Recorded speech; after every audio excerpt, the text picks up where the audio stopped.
Hey everyone, it's John Adams. Welcome back to the Process Line, the show where we tackle common business process problems and insight for operational excellence. Today in the show, we'll be discussing scalability and quality in a marketing context. We are very fortunate to be joined by Kyle Hebenstreit. Kyle, welcome to the show. Thank you for having me. Good to be here. Why don't you tell the audience a little bit about yourself and welcome you to the Process Line. Yes. So I am the CEO of PMP Marketing Group. We are a full service marketing company that caters to law firms across North America, from advertising agency services to web development, design, and SEO services. Prior to working with PMP, I started early in my career in the film and entertainment industry at a large film co-financing and production company. An entrepreneurial bug took me to business school and down a certain path that led me to PMP, following some time spent at Deloitte as a management consultant.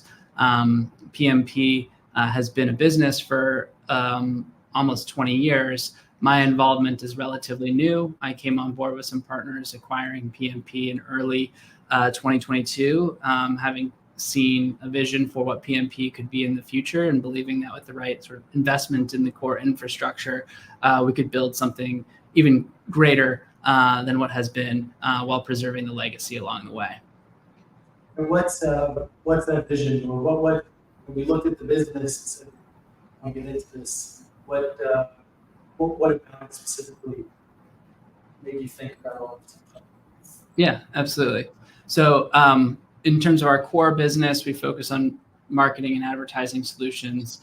That landscape is evolving rapidly. And so how we stay up to date and effective in terms of the platforms and strategies we employ on behalf of our clients, I saw that there was opportunity to improve that and grow our core business by offering more of these types of services to more clients across the country. I also noticed that in the legal vertical, and specifically with a lot of consumer-facing law firms like personal injury and others, there's a lot of changes going on in terms of the macroeconomic trend of more law firms marketing as a differentiator because their services are seen as commoditized in a lot of respects. There's also legislation changes that creates a different dynamic in terms of the funding environment of how firms are invested in through institutional capital. So there's a handful of sort of macroeconomic concepts that led me to believe that there was opportunity with PMP and its core business. I also believe that like other professions, lawyers are focused on practicing law, and that's their functional area of expertise.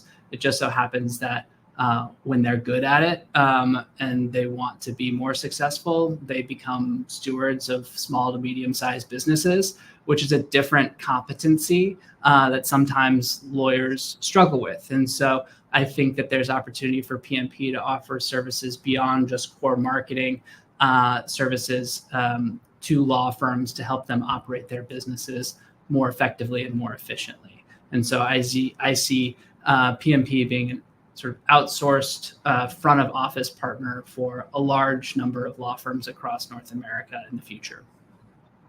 Excellent. So what's a particular challenge that you've been focused on? Sure. So PMP's had a strong legacy for many years. But if you think about sort of company phases of growth, there are typically different tiers where things break down and you need to reinvest in the infrastructure and processes and teams and reconfigure to scale to the next phase of growth. While PMP has been very successful, I believe that as I came in, we were at sort of the upper tier of that sort of initial phase of growth, and we needed to do some things from a people, process, and technology standpoint to unlock the opportunities in the next phase of growth to achieve that vision that I described. So inheriting a business that had been run one way for a long time, many sort of bespoke arrangements with clients, many sort of manual processes, a lot of institutional knowledge residing in a couple key people. One of the challenges I knew I needed to solve coming into this business, and we've been hard at work solving for, is how do we create the right systems for scalability? So how do we create knowledge sharing mechanisms to democratize and sort of decentralize certain institutional knowledge and educate broader members of the team to get more out of the team? How do we create sort of uniform processes so that there's consistency and quality control in various parts of our business? And how can we leverage technology to make sure there's transparency of operations across the business, so that we're not necessarily operating in silos, but we're operating with the right type of information at the right type of time, depending on sort of the functional area in which you sit in the business. So broadly speaking, a big challenge has been, how do we make the right investments in people, process, and technology to create that level of infrastructure that allows us to take a very successful sort of, for lack of a better term, mom and pop type of business and scale it into a more successful company. What are some of the symptoms of maybe a company doesn't realize they're at this point? What are some of the symptoms typically for a company that gets to that point where they do need to make this next iteration that you were speaking of, but maybe they don't realize it? So a lot of times it resides at sort of the leadership layer. If you are the owner or sort of CEO, I think you find yourself reacting. Your schedule is very full with a wide variety of different activities. People come to you with problems to solve, as opposed to get your approval for recommendations of solutions they want to pursue already. I think there's probably also a lot of putting out of fires in a bespoke manner. I think there's a lot of repeating yourself in terms of direction that you provide certain people in a company. Ways that you can sort of institutionally capture some of this and get feedback throughout the organization, and employee engagement surveys, and trying to ask the right questions to sort of highlight those symptoms. But ultimately, once you sense those things coming along, there's a conscious decision to be made that you need to coach up as a business leader the people around you, but you also need to let go of some of the things that are so precious to you, and trust that the team will get it done. And even though it may not look exactly the way that you would have done it, that's okay, and maybe even sometimes better. So I think these are some of the symptoms or characteristics of a business at that stage that's starting to see sort of the wheels on the cart kind of shake a little bit, that takes some additional time and energy and attention. It's an area that a lot of times the big challenge is the person who has to let go doesn't really have a good vision of what life would be like after this. Mm-hmm. And they don't like that. Like there's not something they're trying to get to. Not wanting to deal with problems, but they basically want the world to stay the same. Yeah. Has that been a challenge at all, or? Certainly. When we think about people in certain roles, it's the sort of framework of, do they get what the role or the function should be? Do they want to do it, and can they do it? In some instances, as that's changing, you might run into an issue where they may not get what the future state of that role or function should be. They may not want to do it because they like status quo. They've gotten used to sort of the habits, and they may not know how to do it, which could breed sort of insecurity and fear, and that can be challenging.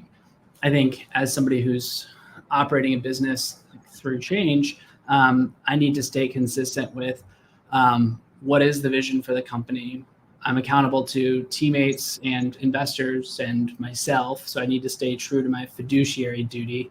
And I have my own personal values. We've got company values, as a lot of companies do, that are slightly different than my own personal values. And so I have to make decisions that can be sometimes tough, consistent with acknowledgement of what's best for the stakeholders and what's consistent with my values, and stay true to that. So if that means that we have to make a change with respect to someone's job description or where they fit into the organization, we can't be too precious about being objective about making that decision. I think that my approach has been and will continue to be allow people to be committed to the vision and hopefully avoid the mentality of compliance to rules, and allow them to be excited through curiosity of what the new potential of a new role or shape of team can look like. And either they're going to run towards that or they're not. And you have to have mechanisms in place to evaluate if they're not running towards that. Maybe you need to intervene and actually make a tough decision and find somebody who does see the vision, who can do it, wants to do it, and understands what they're supposed to be doing. And it might sound tedious, but can you go through the process of democratizing knowledge? How do you go about doing, how do you extract close-to-tell knowledge and start Sure. to make it actionable and trainable for others? Sure. So one thing, or a couple of tactics, I guess, that we employ. One is lunch and learns. So we will have, we'll buy lunch for anybody who wants to come in and sit through a 30, 60-minute conversation led by a functional expert about what they do. Even if you're not on that team, you're encouraged to go to these so you learn about what other people in the company are doing. We're going through a process right now where we are actually documenting standard operating procedures, or SOPs, throughout all parts of the business. We have a uniform template to get a first draft, because it can be very tempting to boil the ocean and say we need to document everything. We just want a first draft and then continuously improve upon that. Right now, it's takes the shape of a Word document in an outline form, but that might include recorded videos or PowerPoint decks or things of that nature in the future. So that's another mechanism that we're employing to distribute knowledge throughout the company. I think also, you want to be mindful of not having too many meetings, but certainly a logical cadence of meetings within certain teams, within departments, company-wide, creates an opportunity to share that information more broadly. We have all hands meetings once per month, and we'll talk through financial performance of the company, as well as a couple of high priority strategic items, so that people have an overall understanding of the business context. We have daily stand-ups in certain teams where they're meeting for 15 minutes every morning, and in one-on-ones with executive team members on a frequent basis. So whatever makes sense within the context of the team and the business, and being diligent about creating agendas that are focused on output and action. Status updates are certainly important and help educate, but you really want to align around what comes next. So handful of things that we focus on to improve knowledge sharing throughout the company. The exercise, are you also optimizing, or does that fall into the boiling the ocean? Yeah, well, we do want to optimize. Obviously, I think it's a little bit of an it depends answer. It depends on sort of the priority of the process that we're focusing on. It depends on the as an extension of that, the urgency. It also extends to the complexity of that process. So ultimately, it depends. If it is a high priority process that is important, but maybe not urgent, and is highly complex, you're going to want to break that down into phases. So as I mentioned earlier, we don't necessarily need a fully prescriptive engineered process for each thing we do here. So let's just get a couple bullet points down, and that's a great starting point. And then we can lean in to do the next phase of effort. So it's really, how do you take a big concept and break it down into its component parts and tackle those component parts. How do you measure the relative priority of a given process that you're looking at or function? Sure. So what we'll do is we'll meet on a quarterly basis as a leadership team, where we are evaluating our overall strategic initiatives and project to the strategic initiatives. From those strategic initiatives come rocks or objectives. And so we will talk through individual rocks or objectives, which are kind of 90-day project plans. And then once per year, we'll do a full-on strategic planning process to inform those initiatives and the subsequent rocks that come off from that. It's EOS is the entrepreneurial operating system, which is not like novel to us, but is something that we tend to practice here. And so from that, it's a matter of what are we trying to do in the next 3 years and next 1 year, and then working back from there, what are the biggest pain points or obstacles that we face as a business to achieve, this year's outcome? Is it sales and marketing related? Is it, our advertising capability? Is it technology related? We also want to be mindful of dependencies. So if there is a pain point that needs to be solved that's dependent on something else existing prior to, that's another way of thinking about prioritization. One such example for us is in our web services division, we created highly custom websites that were idiosyncratic on the back end, but on the front end, while with some level of personalization, we're all ultimately similar looks and feels and structures. So in order to sort of scale that and also make sure that we were effective at maintaining it and keeping them secure and up to date with modern technology, we realized that instead of fixing this process or hiring more people, we really had a technology issue. And so noticing that meant that before we could be thinking about ways of working or handoffs of work or documentation, we really needed to focus on the technology evaluation and rebuild. And then once that project had begun, we can parallel path what we should do at the time of expected project completion. So even though we needed to be better at utilization of our time and problem resolution and proactive building on websites, we couldn't really master that pain point because the root cause of it was so much influenced by the technology itself. So that's an example of prioritizing based on a dependency in a longer term strategic initiative. Do you include your customers in any of this process, or is that too how the sausage is made? Yeah, I think it's a healthy balance. One of the things that we're really focused on right now is our client experience. We call our client-facing team our client success team, and we've recently brought on board a really talented head of client success.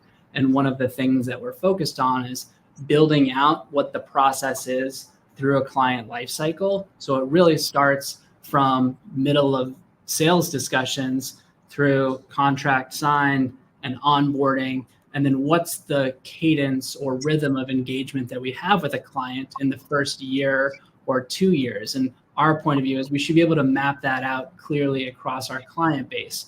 What's the step-by-step process as part of onboarding, not just to get information and credentials that are required to set up a campaign, but also to make our clients feel like they're part of something and to surprise and delight our clients and make them excited about working with us. It's not always so utilitarian, but being able to map these things out in a step-by-step process ensures that human error doesn't cause us to miss a key piece of information or a key moment in getting our client relationship off on the right foot. And so that's one thing that we're focused on right now is documenting that onboarding process, but it doesn't stop at onboarding because we want our clients to be successful, hence client success. So how do we map out what's the monthly reporting process look like? How do we affect our clients' understanding of what we're doing through not just sharing reports, but ourselves internally evaluating the data, telling our own stories based on what we're reading from the data, and advising our clients of what we're going to do in the future, knowing what we're seeing in these reports. It also comes to internal client health touch points. So how do we create a mechanism to bring teams together and share out those clients that are having great success, where there's great sentiment and relationship within the client base? How do we replicate what's working well there? Also, how do we identify client relationships that might be in jeopardy or challenged for some reason? How do we learn from what's not working there and apply those best practices to kind of elevate the overall client experience in general? It also extends to webinars and things of that nature, email newsletters specifically bespoke to our clients on a monthly basis. For us, it's important to have these sort of multi-touch, multi-platform engagements internally and externally with our clients so that they feel a part of something that's controlled and proactive and intentional. I think that breeds confidence. It also creates a forcing function for us internally to make sure that we're doing the right things, studying the right information, so that we can live up to and exceed our clients' expectations. It also allows for us to hire and scale a team. We want to focus on core values and DNA within people in that role. But being on the front lines and managing directly with clients requires a service mentality. It requires compassion and empathy and curiosity, which can be difficult to hire for. And so how do we create a system that really buoys the individuals such that those who are really sort of bred and excited for that type of role are empowered and accelerate the value they can provide? And those that might struggle a little bit more aren't necessarily failing or floundering.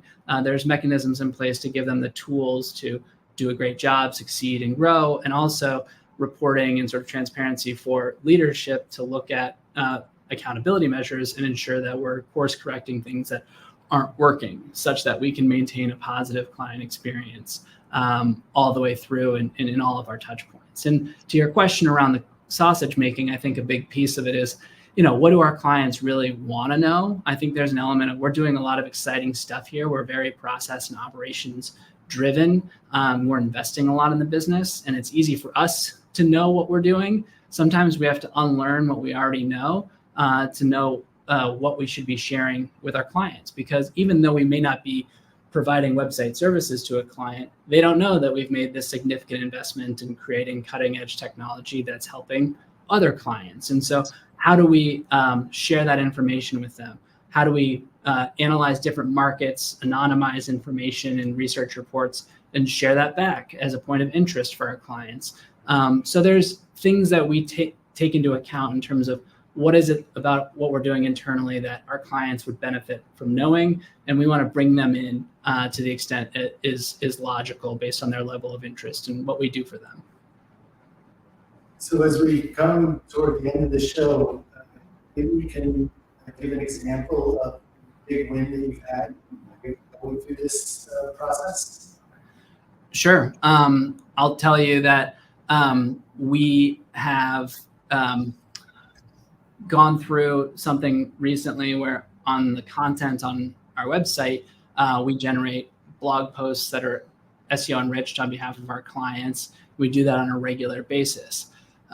As you know, with anybody, that AI has been a major force in terms of a lot of tools that we use and capabilities that we have, but certainly content writing. There's ways that you can use AI to completely fill that job, but the value may dissipate because AI is not necessarily as good as our content writers. So we've been thinking a lot about how do we use AI as a tool in our process to augment and improve what we do, so that hopefully we can increase output per individual, but maintain or exceed levels of quality. And so we've gone through this exercise of instituting this tool over the last couple of months. And without necessarily the full knowledge of these process changes, a client of ours was in town recently, and we went out to dinner. And after dinner, I just said, hey, I'm here for you if you need anything or you want to escalate anything that we could be doing better. And he mentioned that, I don't know what you're doing, but the content on our site has gotten a lot better in the last couple of months. And the team is doing a fantastic job. And he's like, and I'm a tough customer. So without knowing that we had taken these steps to incorporate AI tools to improve our overall process, we were more efficient internally, but also the quality of our output was such that he felt compelled to give us that feedback. So that's a win that I feel excited about. And, we've got work to do to replicate that across our other clients and make sure they all feel that way. But that was an early sign that, we're on to something right here. So I'm excited about that. Is there anything that surprised you going through all this?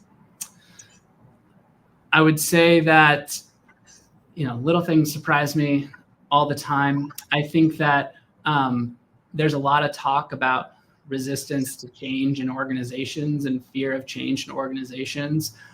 My experience has been that while that is true in certain pockets, given the right type of DNA and curiosity in team members, people adapt to and are excited about change and want to be part of it.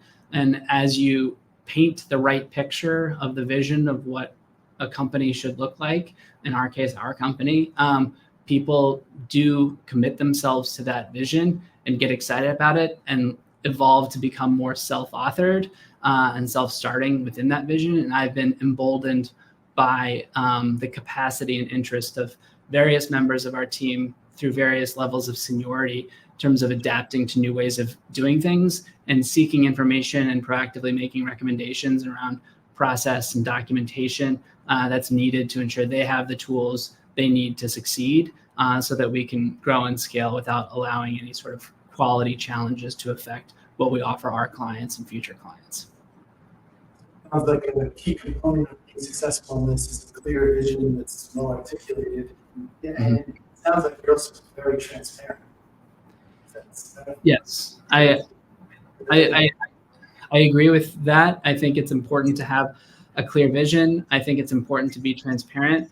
It also is, how you use various communication tactics to communicate that vision, because one approach is putting a slide up and speaking to it, which is certainly important, but how do you reiterate it in various ways? How do you incorporate it into the office? One such thing that we do is we do Wednesday videos. So every Wednesday I record a 2 to 3 minute video that we put in our team's channel, and I highlight wins or shout outs for team members. And it's a great way of building camaraderie and certainly rewarding people for doing good work.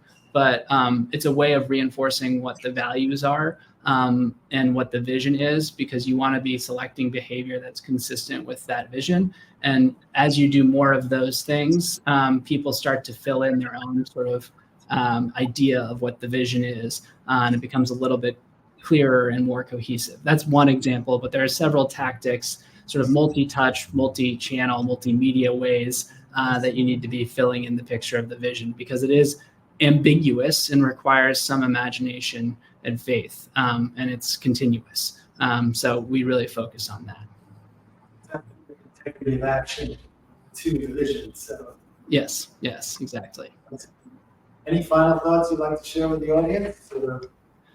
No, I appreciate you having me on. I think what you want to be thoughtful about when you're building or optimizing process is initially taking that 30,000 foot view of what is this process intended to do, and is it successful at its intended job. I think that some people make the mistake of trying to scale and grow a process when the process itself is broken, and you actually have a larger problem on your hands because you've made a small problem into a bigger problem. So planning and upfront awareness of what you're doing is critical before ongoing investment and optimization of a given process, just to stick with the theme of the show of being process focused.